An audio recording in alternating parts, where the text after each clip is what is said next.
And welcome back to the ATCG's podcast where we help you stay on track. My name is Peyton, And I'm Juan.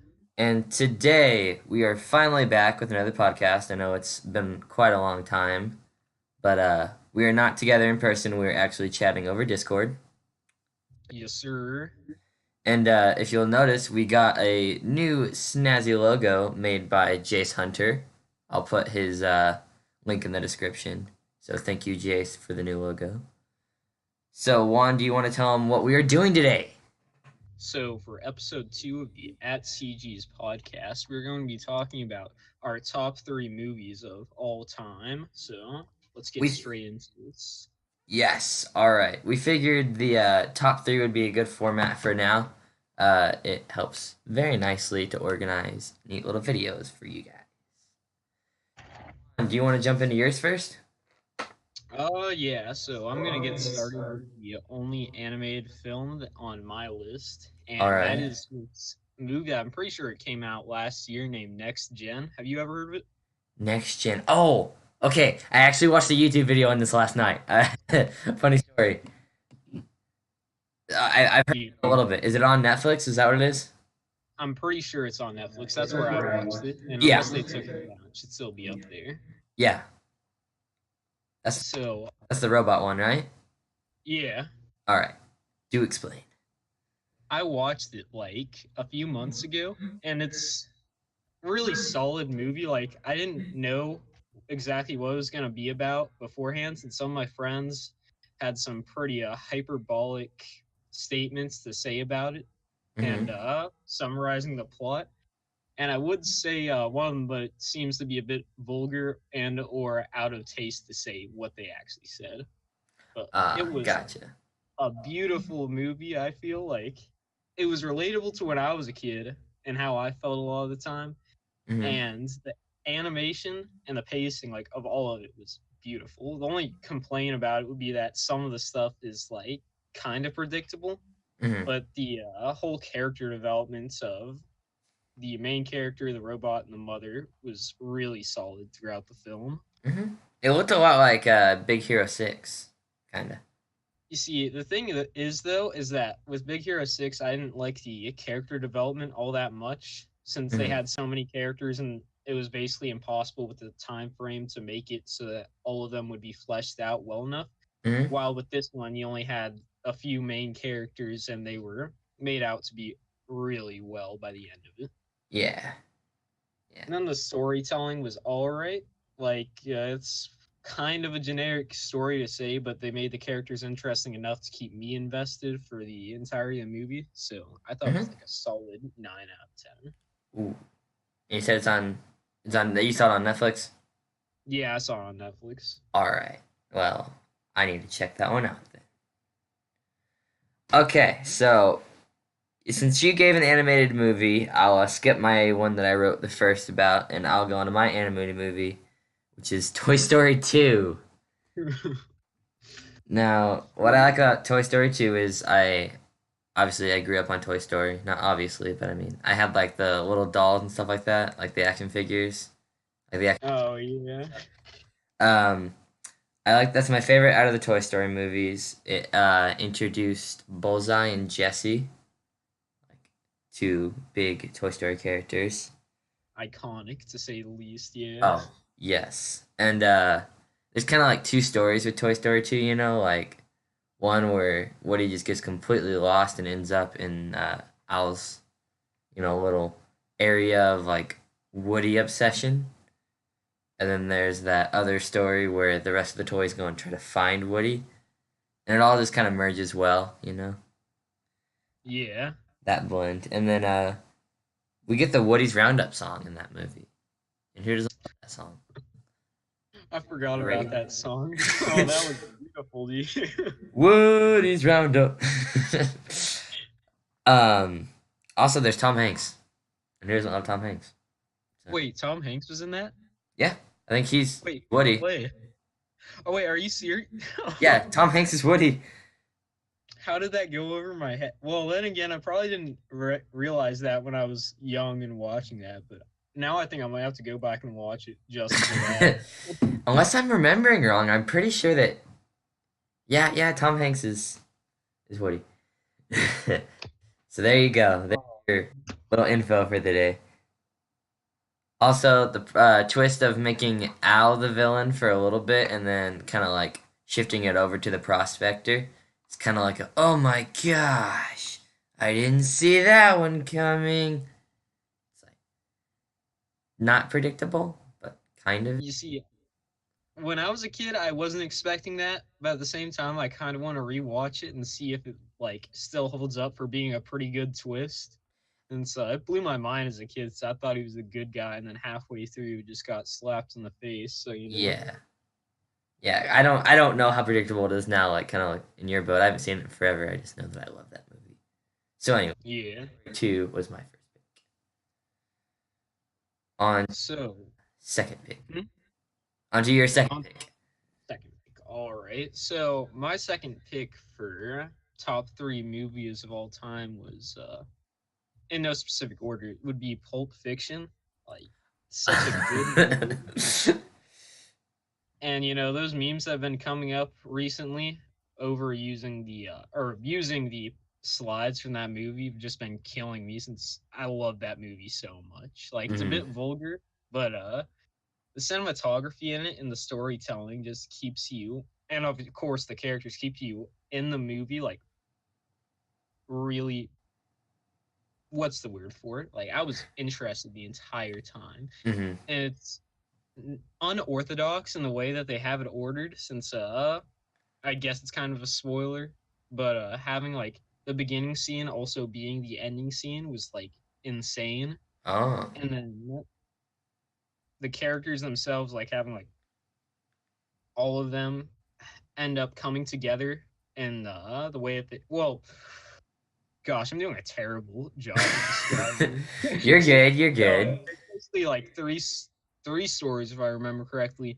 Which one story starts at the beginning where they have a robbery in a diner. The second story has two guys coming in and working for this boss that you don't know too much about, and then the third one you have this boxer who ends up kind of rigging this boxing match and accidentally killing the other guy. And Mhm. it kind of blew my mind because the way that they have it is so that all the stories are intertwined, which is insane because the editing makes it a bit weird at first, but once it all comes together, it's just amazing. Yeah.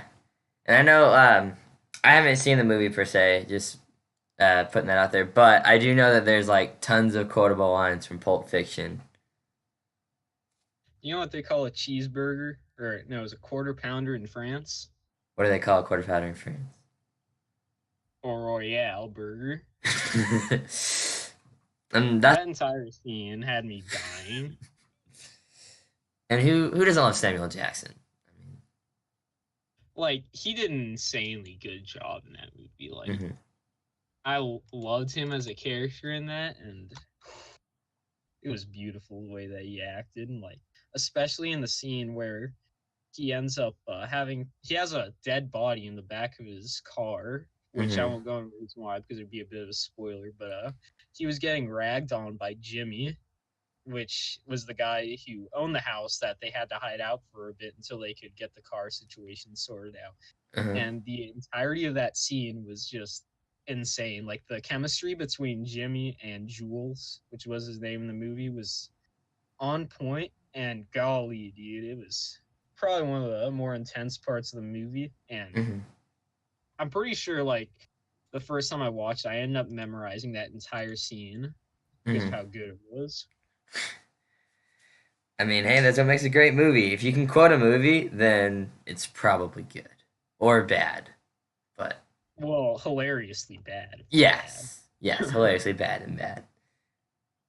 All right, And I'm pretty sure it's on Netflix, so it is. yeah, or at All least right, that's where I watched it. So, I might have to look for the TV version. like, But I don't think you could really get a TV version of Pulp Fiction because almost every scene has something a bit Not TV appropriate. The scene where I was talking about with Jimmy and Jules has some really vulgar language. Then the climax of the second scene has drug use, which I'm pretty sure wouldn't fly by on most TVs. Hmm. And the last one also has some really bad imagery. Like it doesn't show anything like directly, but Yeah. not TV safe to say the least. So it's not one of those movies where like over the F word they can just put like shoot or like frick or something like that. Yeah, especially for some of Jimmy's vocabulary. Hmm. And that probably kind of taint the movie too a little bit, like not you full. It would take away from the seriousness because he does a really good job at setting up suspense in a lot of it. So Hmm. All right, so we're ready to go on to my number two. yes. Okay, so my number two is kind of an odd choice for. These are just movies that I enjoy particularly. I don't. It was hard for me to come up with favorite movies, but I didn't write any notes about this one. Elf, Christmas movie. That was such a Will good Ferrell. movie. Oh my goodness. So what I love about Elf is it's like one of those that we watch every Christmas, and it's like one of the only ones we watch every Christmas. Like yeah, we'll watch Christmas movies when they're on TV and all of that, but like the only one we make like a consistent effort to watch every year is Elf, just because Mm-hmm. it's so like timeless and hilarious. It's like the fish out of water comedy with Will Ferrell being an elf in New York City and like not knowing any better. It's almost like a toddler trapped in a 30-year-old's body, and it's amazing. So, Man, like the first time that I saw that movie was actually that one Stuco thing we were at where oh, I was sitting next to you and golly, that was that was the first time you saw it? yeah, that was the first time I'd ever seen it. Ah, that's awesome. There's not many words that can describe Elf. It's just fun. Yeah. It's kind of a it's just a feel good movie. Sit down, have a little laugh. I mean, it's got Will Ferrell in it, so how can you not laugh? But Yeah. like particularly the snowball scene is my favorite, where he just like his little brother gets hit with one snowball and then he just goes ham on a bunch of kids. Yeah. So yeah, Elf was my second pick. Dude, so like I went to this one coffee place in Kansas City called the Roastery where their entire spiel is the fact that they sell air roasted coffee and the tour guide that was giving us the obviously the tour ended up referencing Elf and Hmm. talking about how was in the movie the scene where he's talking about the best coffee in the world. Hmm. He was And in. like the way they referenced it made me want to watch it, but I never ended up doing it. But when Mhm. we went, me and you watched it at the student council thing, and I saw it, everything just clicked, and I ended up dying. It was Did just your did your brain beautiful. kind of like explode? Yes, like it was on the back of my mind for a while, and when it finally connected the dots, I remember you talking about that air roasted coffee a lot freshman year. like it's really good coffee to say the least. So Hmm. All right, so do you want to get on to your number three?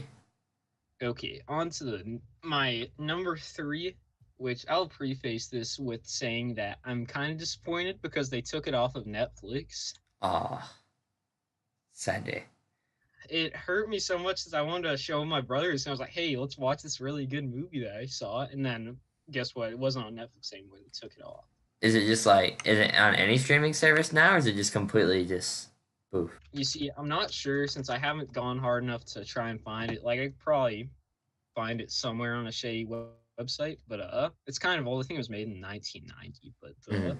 movie is named Goodfellas, which I'm pretty sure is where I ended up starting to Goodfellas. say fellas in real life.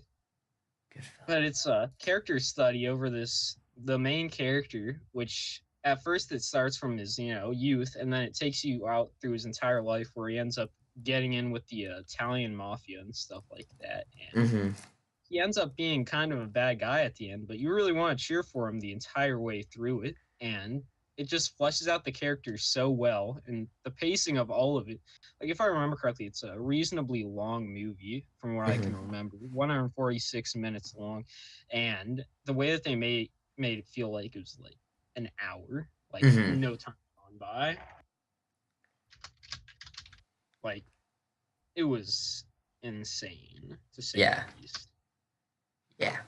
I've heard of Goodfellas. I just remember, like what you said, I just remember it being about kind of like mafia and gangsters and all that.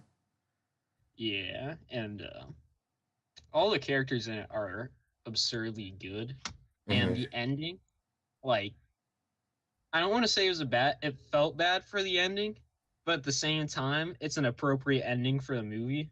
Yeah. And golly, it was beautiful. Beautiful. All right. Like I said, I would recommend it, but I feel like it would be kind of hard to go out of the way and find it because of it not being on Netflix anymore. So Let me look this up if it's anywhere now. You, it's on HBO now and HBO Go if you have a subscription to that. But it's $3 on YouTube and $4 on iTunes, so it's not that bad. well, it's definitely worth that money. Like, I would watch it over and over if I could right now, which I might actually end up getting again because it was really good. Mm-hmm. Maybe I'll have to. Oh wow, yeah, you're right. That is a really long movie. Yeah. Mhm. Okay, so should I go into my final movie? Yes, let's see. Okay, so I'm a big fan of the MCU, right? Yeah. So I had to get my Avengers Infinity War on there. Basically, it's the most ambitious crossover in the Marvel Cinematic Universe, if not, dare I say, the movie universe. But I mean, like, it's filled with a lot of like awesome action scenes, like when they fight in New York City and on Titan in Wakanda, and Thor and the Guardians give it a lot of good like funny moments. It's kind of like because he's so doesn't pronounce things correctly always or like calls things by their wrong name. Pretty great. Yeah, that the comic relief in that movie was really good. Since usually in most movies you have to walk that tightrope of having it being overly annoying and still remaining funny, or Hmm. something. Said that really wrong, but if you're picking up what I'm putting down, you'll Yeah, get it. yeah. They It's did hard to a get really a good job with that. yeah. It's hard to get a balance of both. And this time they just hit it right on the head with the nail on the head. Like, I can't believe how good the comic relief was in that movie, Hmm. especially with all the characters that they were juggling. Oh yeah, I can't remember. Was it at least like 70 some odd characters in this one? I think I That sounds appropriate because there was a lot of characters. they were just kind of like yeah. There's a lot of side characters too, just like weren't even focused on really. Yeah. Like you'll go back and look at the cast, like oh yeah, he was in that movie or she was in that movie. I forgot about that. And then I made a note about how just the entrance into like Thor into Wakanda, like how awesome that was. Just Oh yeah, that was. with the movie just like blaring, that's still enough to give goosebumps for me at least. Because there's like 10 years of movies coming into that one moment, and it's just like, oh yes. It was really fitting to say the least. Like, Hmm. I hadn't paid too much attention to most of the Marvel movies up to that point, since I Yeah. had watched them here or there. I wasn't like a super fan, but Hmm. seeing that redemption, to say the least, of like Thor coming in, oh, it was beautiful. Yeah. And then I put about Thanos, like there's like a big problem, and he has like a good, what am I trying to say? He wants to solve a problem that's worth solving, but he's not going about it in the right way whatsoever. Like, you know what I'm saying, kind of? Yeah. Like, there's not enough resources in the world, so let's just kill everyone. That's not the best way to solve it. My question. You see, like Go ahead. with Thanos, it's like the idea of his solution is really stupid, but at the same time, the way that they direct Thanos, they make it so that he seems more justified than he should be with the what he's trying to push forward, which is like absolutely insane. Since if you Hmm. just like read on paper, it's like, oh, this is stupid. But they humanize him so much in the movie, more so than they did with a lot of other villains. He Hmm. can go from like being what would seem to be like a low tier villain to be even like a mid or high tier villain. Yeah, yeah. Another question I had is if he has that gauntlet that can like change reality, how come he just didn't create a reality for himself where everyone had enough resources? Or maybe that's not how the stone works. You see, there's like a lot of lore behind it, and I'm not a lore buff when it comes to Marvel, so somebody probably knows the answer. But there's like certain rules to the stones that I know, but I'm not sure what exactly binds them, which is the problem. Yeah. And then this was actually one of the like Marvel movies to kill people because Marvel has a track record to not kill people. Oh yeah. And it actually made it really sad. Like I know it became a meme after it happened, but in the theater it was super sad watching Spider-Man just get like snapped away. Like I saw the memes for the snap with Spider-Man. It was like, oh yeah, that's pretty funny. But the way that they directed it, even after I've already seeing it, it was really strong. Hmm. And like the basic lore behind Spider-Man and like how with his spider sense it kind of slowed down when he was dying, just made it so much harder hitting than Oh, I feel like it would. I didn't think about that. Oh, that hurts. Since everybody else went away like really fast, but Spider-Man, he felt that. So Yeah. like, oh, Yeah, he like hung around with like kind of like a dad figure almost, but made it even worse. plus he was like really young in that movie too, which made it even more hard hitting when compared to other people. Since others, lived out a reasonable amount of their life, but like, how old was Spider-Man in that movie again? Like, He was about our age. I think he was a freshman or sophomore in high school. yeah, like that's Yeah. pretty hard hitting for that type of movie. Yeah, sitting there as like a guy that age, you're just like, dang, Spider-Man. Yeah. So, anyways, that was our list of top 3 movies that we enjoy. Um, any closing remarks? Make sure to write down your favorite movies in the comments. Since personally, I haven't seen like an absurdly large amount of movies, so my list is really fallible in how big the scope is. So I'll probably Yes. end up watching like anything you guys put down there. So Yes, please tell us your favorite movies. We would love to see those and maybe give us a watch list, like Juan said, right?